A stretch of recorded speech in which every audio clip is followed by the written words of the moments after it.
పౌర సరఫరాల శాఖలో సమూల మార్పులు తీసుకొస్తున్నామని మంత్రి నాదెండ్ల మనోహర్ చెప్పారు. బియ్యం అక్రమ రవాణాకు చెక్ పెట్టేందుకు విధి విధానాలు రూపొందించామని విశాఖలో మంత్రి నాదెండ్ల మనోహర్ అన్నారు.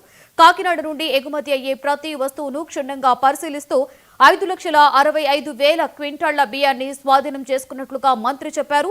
అవినీతిని అరికట్టేందుకు విశాఖలో పీడీఎస్ బియ్యాన్ని గుర్తించే ర్యాపిడ్ కిట్లు రూపొందించినట్లుగా మంత్రి నాదెండ్ల చెప్పారు.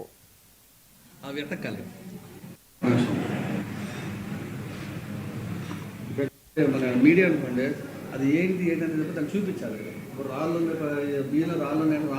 కూటమి ప్రభుత్వం ఏర్పడిన తర్వాత గతంలో ఒక పాతుపోయిన వ్యవస్థ ఏదైతే కేంద్ర ప్రభుత్వం రాష్ట్ర ప్రభుత్వం సంయుక్తంగా దాదాపు 4,42,00,000 మంది ప్రజానికానికి ప్రతి నెల మేము అందించే పీడిఎస్ సరుకులు, ఆ ప్రక్రియలో భాగంగా నాణ్యత లోపం కావచ్చు, ఒక వ్యూహంతో పక్కదారి పట్టించాలని చాలా లోతుగా వాళ్ళు చేసిన ప్రయత్నాలు, అక్కడ క్రిమినల్ కేసెస్ కానివ్వండి, ట్రాన్స్పోర్ట్ వెహికల్స్ సీజ్ చేయడం కానివ్వండి, చట్టపరంగా మేము తీసుకోవాల్సిన చర్యలు వారిపైన తీసుకుని ఇటువంటి పరిస్థితులు మరి ఇంకోసారి రాకూడదనే ఆలోచనతో 3 చెక్ పోస్టులు నిర్మాణం చేసి అక్కడి నుంచి రవాణా అయ్యే ప్రతి సరుకు ఏదైతే ఇతర దేశాలకి వాళ్ళు ఎగుమతి చేస్తున్నారో అందులో ఎక్కడ కూడా మన దేశానికి సంబంధించిన మన పీడిఎస్ రైస్ ఉండకూడదనే ఆలోచనతో తనిఖీలు చేసుకుంటూ మేము ఆ కార్యక్రమం చేసుకుంటూ వస్తున్నాం.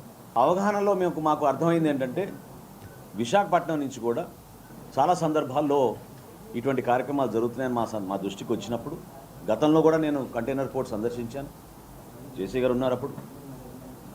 ఆ రోజు కూడా మేము హెచ్చరించాం అందరికీ, మేము చేసే ఈ ప్రక్రియ ఎక్కడ కూడా సక్రమంగా న్యాయబద్ధంగా వాళ్ళు